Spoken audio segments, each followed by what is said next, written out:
Drugs का खेल अब दिल्ली तक पहुंच चुका है। एनसीबी की रिपोर्ट से इस बात का पर्दाफाश हो रहा है। रिपोर्ट के मुताबिक ऑपरेशन कवच के जरिए टीम ने पिछले 1 महीने में दिल्ली और उससे सटे इलाकों में 100 से ज्यादा नशे के अड्डों पर कार्रवाई की है और इस दौरान कई ऐसे लोगों को गिरफ्तार किया गया है जिनका ताल्लुक है। हैरानी की बात तो यह है कि आरोपियों में दिल्ली एनसीआर के कॉलेज के कई छात्र इसमें शामिल हैं। बड़ी खबर आप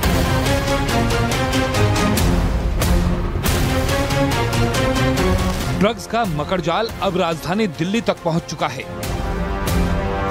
और जिसकी जद में नौजवान हैं।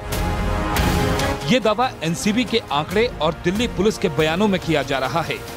इस मकड़जाल के हर घेरे को तोड़ने, माफियाओं के हर पैतरे को फेल करने और सप्लायर की नींव तक हिला देने के लिए दिल्ली और उससे सटे इलाकों में जारी है ऑपरेशन कवच।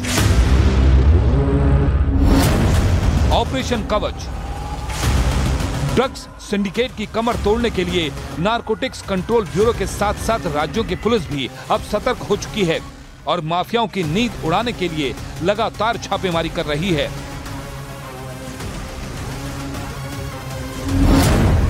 मई 2023 में ग्रेटर नोएडा पुलिस ने गौतम बुद्ध नगर इलाके में 2 ऐसी फैक्ट्रियों का पर्दाफाश किया जहां एमडीएमए ड्रग्स को तैयार किया जा रहा था। सबसे हैरानी वाली बात यह है कि जिस इलाके में इस कारोबार को पनाह दी गई वो एनसीआर का एक रिहायशी इलाका था, जहां एक किराए के घर में अफ्रीकी मूल के कुछ लोग इस जहर को तैयार कर रहे थे और इसे दिल्ली एनसीआर में बड़े स्तर पर सप्लाई करने की तैयारी की जा रही थी। पुलिस के मुताबिक छापेमारी में 13 लोगों को गिरफ्तार किया गया है। पिछले कुछ सालों में जितनी तेजी से ड्रग्स माफियाओं का अड्डा दिल्ली बना है उसके कई सबूत हर दिन सामने आ रहे हैं, लेकिन जिस तेजी से ड्रग्स का कारोबार बढ़ा है उतनी ही तेजी से जांच एजेंसियों, नारकोटिक्स कंट्रोल ब्यूरो समेत राज्यों की पुलिस भी इस जहरीले दंश के विनाश के लिए तैयार हुई है और इसके सौदागरों पर नकेल कस रही है। दिल्ली में ड्रग्स माफियाओं के खिलाफ सख्ती से निपटने के लिए दिल्ली पुलिस का ऑपरेशन कवच अभियान जब से शुरू हुआ है तभी से इस सिंडिकेट को ऑपरेट करने वालों में खलबली मच गई है। ऑपरेशन कवच के जरिए दिल्ली पुलिस ने ताबड़तोड़ छापेमारी करके काफी मात्रा में ड्रग्स और उनके सप्लायरों पर नकेल कस दी है।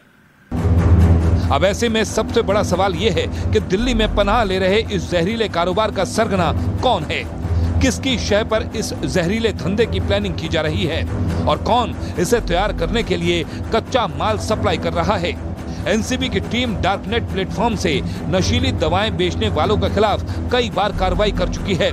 इस काम में शामिल कई सप्लायर इस वक्त जेल की सलाखें गिन रहे हैं। एनसीबी की टीम ने दावा किया कि उन्होंने साल 2021 में 47 मामले दर्ज किए गए थे और 40 आरोपियों को गिरफ्तार किया था, जिसके बाद 3 dark net social media market को बहुत बड़ा नुकसान पहुंचा। इस साल मई में ही उन्होंने ड्रग्स के कारोबार में शामिल नोएडा के छात्र, दिल्ली के छात्र छात्रा को ड्रग्स की सप्लाई चेन के जरिए पकड़ा था, जो ऐप, वर्चुअल आईडी और डार्क वेब के जरिए ड्रग्स सप्लाई कर रहे थे और इसे दिल्ली ही नहीं गोवा, राजस्थान और कश्मीर में भेजने का प्लान था। ऑपरेशन कवच के जरिए दिल्ली पुलिस की टीम ने पिछले महीने में एक साथ 100 नशीले कारोबार के अड्डों पर छापेमारी की। 19 जून को भी ऑपरेशन कवच के जरिए ही दिल्ली के 100 ठिकानों पर दोबारा छापेमारी की गई। पुलिस का संकल्प ड्रग्स के जाल से हर एक नौजवान को बचाने का है और वचन ड्रग्स के इस सिंडिकेट को जड़ से खत्म करने का है।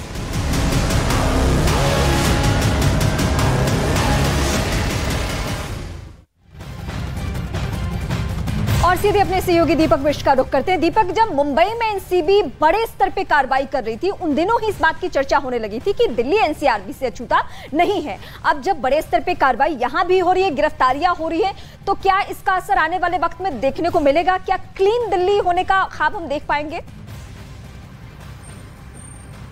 देखिए, बिल्कुल निश्चित तौर पर, क्योंकि देश के प्रधानमंत्री खुद इस मुहिम से जुड़े हैं और उनकी तरफ से ये बार बार कहा जाता है कि ड्रग्स फ्री एरिया होना चाहिए, ड्रग्स फ्री इलाके होने चाहिए और इसी को लेकर दिल्ली पुलिस की जो अलग अलग यूनिट्स हैं वो इस पर काम कर रही है। इससे पहले जो ऑपरेशन कवच की पहली रेड की गई थी वो भी न्यूज 18 इंडिया के माध्यम से हमने दर्शकों को दिखाया था कि कहां तक पुलिस पहुंच सकती है और तकरीबन 100 से ज्यादा ऐसे लोकेशन तलाशी जाती है जहां पर एक साथ ये छापेमारी की जाती है।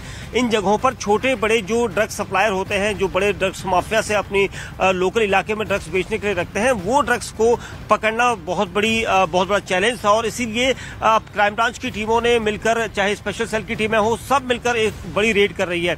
इसका बहुत फायदा मिल रहा है क्योंकि जो महकमा है, जो पुलिस महकमा है, उनका ये कहना है कि माफियाओं के खेमे में खलबली मच चुकी है। जी।